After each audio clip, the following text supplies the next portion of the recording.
십자가의 은혜로 지어섬 받고 난 하나님의 백성들과 자녀들에게는 유일한 규칙인 성경을 주님께서 주셨습니다. 우리가 하나님께 어떻게 영광을 돌리며 영원토록 절구할 것인가를 지시하고자 하나님은 무슨 규칙을 우리에게 주셨습니까? 신구약에 기록된 하나님의 말씀은 우리가 하나님께 어떻게 영광을 돌리고 그를 절구할 것인가를 지시해주는 유일한 규칙입니다. 디모데후서 3장 16절 말씀에는 모든 성경은 하나님의 감동으로 된 것으로 교훈과 책망과 바르게 함과 의로 교육하기에 유익하니. 제3문에는 성경이 가장 중요하게 가르치는 것은 무엇입니까? 성경이 가장 중요하게 가르치는 것은 사람이 하나님을 어떻게 믿어야 하는지와 하나님께서 사람에게 요구하시는 의무에 대한 것입니다. 미가서 6장 8절의 말씀에는 사람이 주께서 선한 것이 무엇임을 내게 보이셨나니 여호와께서 내게 구하는 것은 오직 정의를 행하며 인자를 사랑하며 겸손하게 내 하나님과 함께 행하는 것이 아니냐. 하나님이 자신을 나타내시는 방법은 자연계시와 특별계시 두 가지가 있습니다. 자연계시에서는 하나님께서 자연을 통하여 자신을 알게 하시는 것을 말합니다. 시편 19편 1절 말씀에는 하늘이 하나님이 영광을 선포하고 궁창이 그의 손으로 하신 일을 나타내는도다. 로마서 1장 20절 말씀에는 창세로부터 그의 보이지 아니하는 것들 곧 그의 영원하신 능력과 신성이 그 만드신 만물에 분명히 보여 알려졌나니 그러므로 그들이 핑계하지 못할지니라.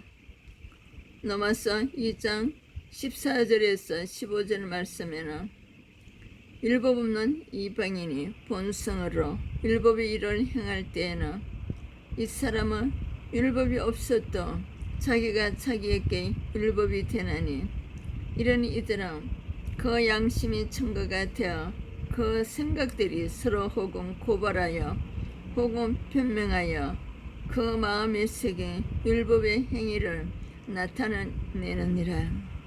특별계시에서는 성령을 통하여 말씀을 깨달음으로써 하나님을 알게 하시는 것을 말합니다. 디모데후서 3장 15절에서 17절 말씀에는 또 어려서부터 성경을 알았나니 성경은 능히 너로 하여금 그리스도 예수 안에 있는 믿음으로 말미암아 구원에 이르는 지혜가 있게 하느니라. 모든 성경은 하나님의 감동으로 된 것으로 교훈과 책망과 바르게 함과 의로 교육하기에 유익하니 이는 하나님의 사람으로 온전하게 하며 모든 선한 일을 행할 능력을 갖추게 하려 함이라. 고린도전서 2장 10절 말씀에는 오직 하나님이 성령으로 이것을 우리에게 보이셨으니 성령은 모든 것 곧 하나님의 깊은 것까지도 통달하시니라. 신구약 성경에 기록된 하나님의 말씀을 보는 시각에서는 자유주의 현대주의 신학에서는 성경을 하나님의 계시로 보지 않고 인간의 저작물로 봅니다. 신정통주의와 신현대주의에서는 성경을 하나님의 계시로 보되 계시 자체로 보시지 않고 계시를 전개해주는 책이라고 봅니다. 성경을 하나님의 계시로 보지만 말씀을 읽는 당사자에게 성령의 감동하심이 임해야만 그 말씀이 계시적 사건이 될 수 있다고 합니다. 이런 주관적인 입장에 따라 성경이 혼용이 달려줄 수 있음을 뜻합니다. 이것은 일명 칼바르트주의라고 불립니다. 계획주의 견해에서는 소유리문답에서 가르친 올바른 의미를 나타내는 견해로서 모든 성경이 하나님의 감동으로 기록된 하나님의 말씀이라고 보는 견해입니다. 우리는 성경의 중요한 3대 특성을 이해해야 합니다. 성경의 모성, 원본 성경에는 오류가 없습니다. 성경의 명료성, 평범한 사람들까지도 이해할 수 있도록 기록되었습니다. 성경의 충족성, 구원을 위해 충분한 말씀입니다. 계시록 22장에서 18절에서 20절 말씀, 갈라디아서 1장 8절에서 9절 말씀에는 그러나 우리가 혹 하늘로부터 온 천사라도 우리가 너희께 전한 복음 외에 다른 복음을 전하며 저주를 받을지어다. 우리가 전에 말하였거니와 내가 지금 다시 말하노니 만일 누구든지 너희가 받은 것 외에 다른 복음을 전하며 저주를 받을지어다. 성경이 하나님의 말씀인 이유는 하나님의 말씀으로 받아들이는 이유들은 다음과 같습니다. 첫째는 성경의 영감성. 모든 성경은 하나님의 영감으로 기록되었습니다. 디모데후서 3장 16절 말씀에는 모든 성경은 하나님의 감동으로 된 것으로 교훈과 책망과 발의함과 의로 교육하기에 유익하니, 베드로서 1장 21절 말씀, 예언은 언제든지 사람의 뜻으로 낸 것이 아니요 오직 성령의 감동하심을 받은 사람들이 하나님께 받아 말한 것임이라. 영감설에는 세 가지 견해들이 있습니다. 기계적 영감설, 하나님께서 불러주시는 것을 사람이 그대로 받았었다는 견해입니다. 동력적 영감설, 저자가 일반적으로 영감을 받았다는 것은 인정하지만 성경의 구체적인 구절들이 성령의 영감으로 기록됐다는 것은 부정하는 행위입니다. 부정하는 견해입니다. 유기적 영감설, 유기적이라 말함, 하나님께서 저자를 기계적으로 사용하지 않으시고 저자들의 성품과 기질, 언사와 재능, 교육과 교양, 용어, 어법, 문체 등 이 모든 것을 그대로 사용하시면서 오류가 없도록 하셨다는 것입니다. 이것이 우리의 입장이며 이를 완전 영감설이라고 부릅니다. 성경의 예언 성취성, 예수님의 탄생, 생애, 순환, 부활, 그리고 성천, 재림에 관한 모든 예언들이 성취되었으며 또 성취되어 가고 있습니다. 예수님에 대한 구약의 예언과 신약의 성취, 누구의 자손인가?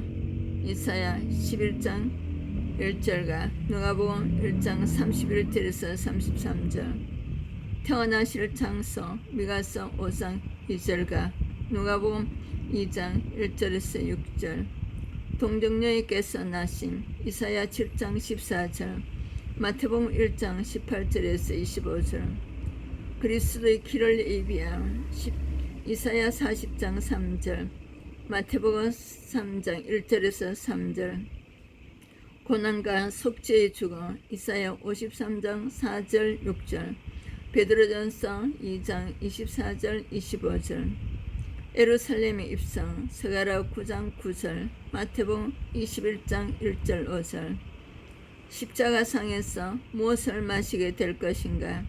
시편 69편 21절, 마태복음 27장 34절 48절, 그의 뼈가 상하지 않아 시편 34편 20절, 요한복음 19장 33절 36절, 그의 옷을 제비 뽑아 시편 22장 18절, 마태복음 27장 35절.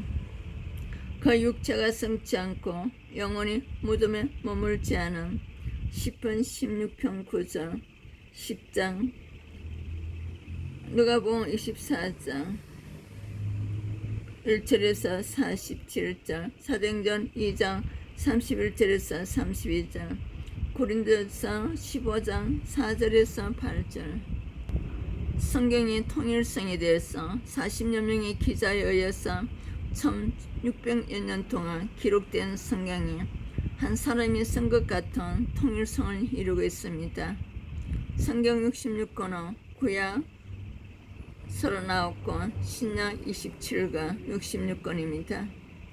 66권의 중심 인물은 예수 그리스도. 저자와 언어 1600여 년 동안 세 가지 언어 히브리어, 아람어, 헬라어로 각양각색의 사람들, 왕을 통하여 선지자, 전도자, 농부, 어부, 학자, 의사, 세리, 학자 등을 통해서 기록했습니다. 각 시대에 걸쳐서 다양한 문화적 배경에서 살던 40여 명의 사람들에 의해 1600여 년 동안 기록된 성경이 통일성을 이룬다는 것은 배후에서 역사하시는 분이 계심을 입증합니다. 그분이 바로 하나님이십니다. 산문, 성경이 모든 지식을 가르치지는 않습니다. 이를테면 전자고항에 대한 지식이나 화학 공식은 성경에 등장하지 않습니다. 예수님의 개인적 신상, 키, 몸무게 등에 대해서도 자세한 정보를 알 수 없습니다. 성경이 가르치는 것은 크게 다음에 두 가지입니다. 4문에서 38문까지 사람이 하나님께 대하여 무엇을 믿어야 하는가? 39문부터 107문까지 하나님께서 사람에게 요구하시는 의무는 무엇인가입니다. 무엇을 믿어야 하는가? 요한 2서 1장 9절 말씀에는 지나쳐 그리스도를 교훈 안에 가지 아니하는 자는 다 하나님을 모시지 못하되 교훈 안에 가는 그 사람은 아버지와 아들을 모시느니라. 바른 교훈이 있어야 제대로 믿을 수 있습니다. 우리는 바른 지식에 의해 올바른 예배를 드릴 수 있습니다. 요한복음 4장 22절. 너희는 알지 못하는 것을 예배하고 우리는 아는 것을 예배하노니 이는 구원이 유대인께서 남이라. 사마리아인들은 모세오경만 성경을 알고 있었지만 유대인들은 구약 성경을 온전히 모두 가지고 있었습니다. 그렇기 때문에 그들은 더 나은 예배를 드릴 수 있었습니다. 무엇을 행해야 하는가? 대한민국 국민이라면 당연히 국민의 의무를 다해야 합니다. 세금을 내야 하고 남자들은 특별한 이유가 없는 한 군 복무를 마쳐야 합니다. 마찬가지로 하나님을 믿는 자들은 하나님의 백성으로서의 의무를 다해야 합니다. 바른 믿음에는 항상 바른 행함이 따라오게 되어 있습니다. 야고보서는 적절한 행함이 없으면 구원을 받지 못한다고 말씀합니다. 믿음은 있는데 행함이 없기 때문에 지옥에 가는 것이 아니라 행함이 없는 것을 보니 그 믿음은 구원을 받을 만한 바른 믿음이 아니기 때문에 지옥에 가는 것입니다. 야고보서 2장 17절 말씀에는 이와 같이 행함이 없는 믿음은 그 자체가 죽은 것이라.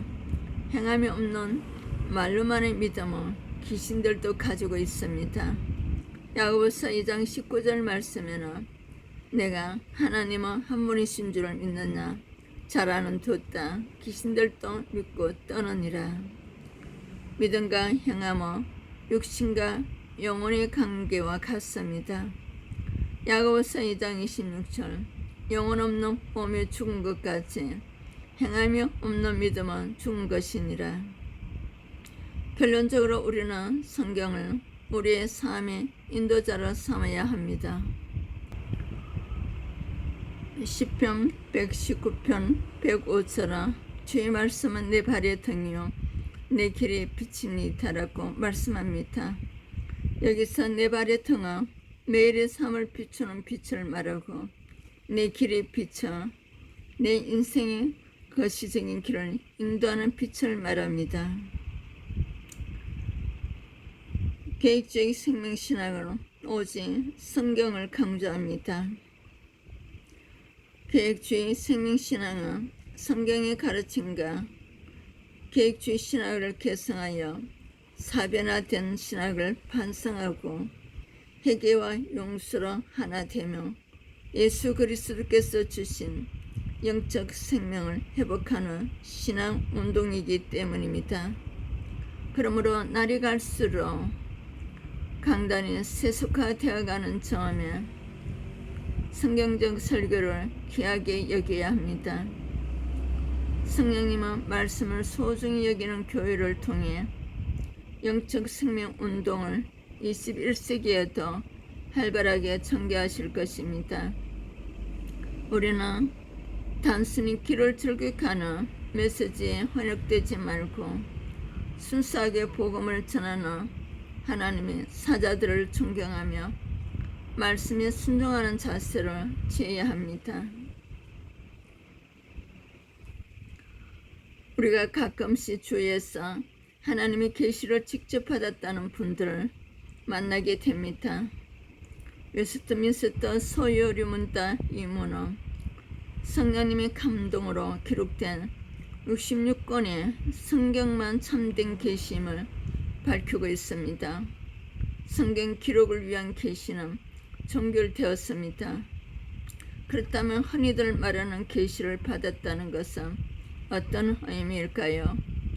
이는 하나님의 말씀을 이해하는 지혜와 계시의 영을 받았음을 뜻합니다. 에베소서 1장 17절 말씀.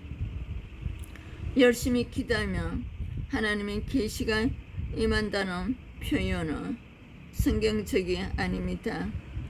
우리는 지혜와 계시의 영을 풍성히 받아 오직 성경을 실천하는 삶을 살기 위해 열심히 기도해야 합니다. 한국교회가 봉헌하던 시기는 한결같이 오직 성경을 실천하던 때였습니다. 1907년 평양 대봉운동의 시발점은 사경회였습니다.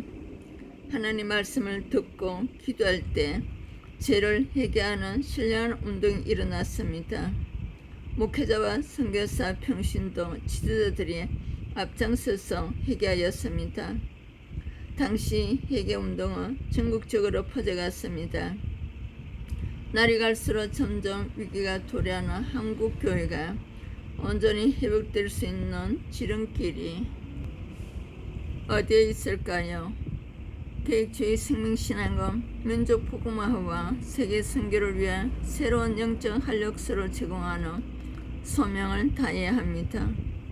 산문 웨스트민스터 소요리문다 산문이 교훈하는 신앙의 핵심은 십자가의 형태를 지니고 있습니다.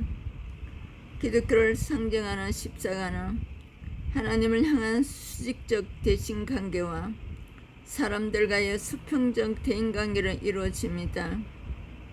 성경은 우리에게 믿음과 실천을 함께 요구하고 있습니다. 어떤 분들은 믿음을 강조하면서 실천하는 삶을 방관하기도 합니다. 오늘날 한국교회가 안고 있는 치명적인 문제점이 여기에 있습니다.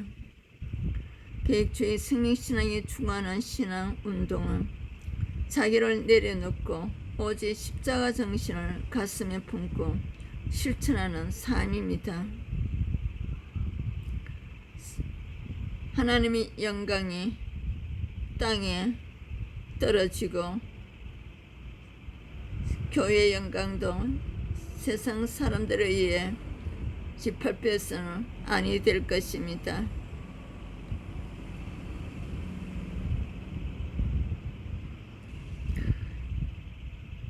신학은 하나님 말씀을 체계적으로 다루는 일종의 학문이지만 학문으로 시작하여 학문으로 끝나서는 안 됩니다. 신학의 본질은 복음이요 생명입니다. 신학을 공부하면 할수록 예수 그리스도의 생명으로 충만해지며 성령 충만해져야 합니다. 그러므로 신학은 학문이 아닙니다. 신학의 학문성을 부정하는 반지성주의가 아니라 신학의 본질을 회복하고자 하는 성령 하나님의 절교입니다. 개인적인 생명신앙은 복음의 열정을 온누리 확산하기 위해 시작되었습니다. 오직 십자가 정신을 가슴에 품고 실천하는 삶으로 예수 그리스도의 생명으로 더 충만해지며 성령 충만으로 더 충만하시기를 바랍니다. 하나님의 언약의 말씀을 믿고 실천하는 삶이 되시기를 축복합니다. 어떤 성경 구절로 회복받은 적이 있습니까? 어려웠을 때 어떤 성경 말씀을 통해 위로와 힘을 얻은 말씀이 있습니까? 나눠주세요. 성경과 성서에 대해서 성경과 성서 어떤 표기가 맞는 걸까? 그룹과 성자에 경서, 경자를 쓰며 기독교의 경전을 높여 부르는 이름이고 책 서자를 쓰며 그 경전을 조금은 폄하하는 것 같다. 성경이 더 바람직하다고 주장하는 사람들이 많다. 성경은 중국식 표기 방법이 있다. 타 종교의 경전에 경자를 붙이는 전통으로 기독교의 거룩한 책이라 하여 성경이라 한 것이다. 성서는 일본식 표기 방법이다. 일본에서는 종교와 상관없이 모든 종교, 경전을 통틀어 성경이라고 하기에 이것과 구별하기 위해서 바이블을 성서라고 한다. 성서공에서는 성경이나 성서를 절충해서 성경전서라고 표기하고 있다. 하지만 바이블의 진짜 이름은 구약 신약이다. 하나님께서 인류를 구원을 할 구세주를 보내주시겠다는 약속은 이루어진 구약이고 예수님이 다시 오시겠다는 약속은 앞으로 이루어질 신약이다. 최영우 햇볕 같은 이야기 중에서 참고하였습니다. 다음은 하나님의 속성의 10가지에 대해서 사문에서 전달해 드리겠습니다. 안녕히 계세요. 나레이션 차예수다 목사.